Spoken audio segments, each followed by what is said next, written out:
বৃষ্টির দিনে কার কার খিচুড়ি ভালো লাগে, সাথে যদি হয় ভুনা ভুনা মাংস। আর বৃষ্টিতে ভিজতে পারি না আমি, কারণ আমার কানে প্রচণ্ড ব্যথা। আপনারা কারা কারা বৃষ্টিতে ভিজতে ভালোবাসেন কমেন্টে জানাবেন। আসসালামু আলাইকুম, সবাই কেমন আছেন? আশা করি সবাই ভালো আছেন। আমি আল্লাহর রহমতে ভালো আছি। প্রতিদিনের মতো নতুন একটি ভিডিও নিয়ে আপনাদের মাঝে হাজির হলাম।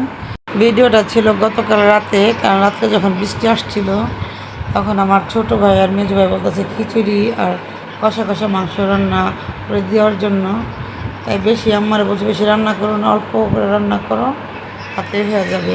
ফাইনালি আম্মা সম্পূর্ণ মাংস খিচুড়ি রান্না করে দিল। এই পৃথিবীতে কেউ বলতে পারবে না মার হাতের রান্না খারাপ।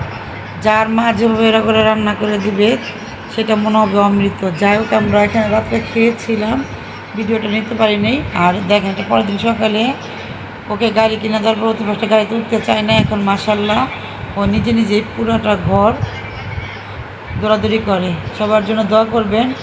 আর এখানে এই যে মধু দিয়ে প্রতিদিন যা খাই, চিয়া সিড ভিজিয়ে রেখেছিলাম, এটা আমার মেয়ে খায় প্রতিদিন, তার নাকি অনেক উপকার আসছে। আর এখানে দেশি মুরগির মাংসর ঝোল দিয়ে আমি রুটি খাবো, কারণ দেশি মুরগির ঝোল আসলে অনেকটাই মজা হয় ফার্মের মুরগির থেকে। আজকে দুপুরে কী কী রান্না করবে সম্পূর্ণ ভিডিওটা আপনাদের তুলে ধরলাম। পাটায় বেটে যদি মশলা দিয়ে রান্না করেন সেই রান্নাটা মজা হয়। আয়নের আম্মু প্রতিদিনই অল্প অল্প করে মশলা বাইটা দেয়, আদা রসুন মরিচ বাইটা দেয়। এই যে এখানে আদা রসুন বাটতেছে, আর সব কিছু মানে বাটাবাটি করে করলে রান্নাটা, সেই রান্নাটা খেতেও মজা লাগে, দেখতে সুন্দর লাগে। এভাবে আপনারা বাসায় ট্রাই করে দেখবেন। মাংস যখন রান্না করেন বা এটা রান্না করবেন, দেখবেন অনেকটাই মজা লাগে। আর এই যে ফাইনালি আদা রসুন বেটে নিলেও অল্প অল্প করে।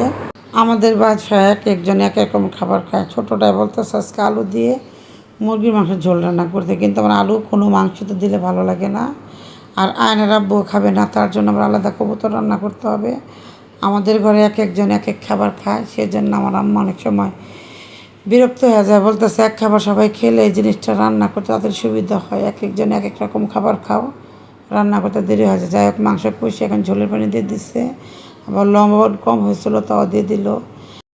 একজন মা যতটা সহ্য করে ছেলে মেয়ের যন্ত্রণা, পৃথিবীতে কেউ এতটা সহ্য করবে না। এই যে আয়নার আব্বুর জন্য কবুতর মাংস কষিয়ে এখন ঝোলের পানি দিয়ে দিল, কারণ সবাই এক এক খাবার খেলে তো ভালোই লাগে।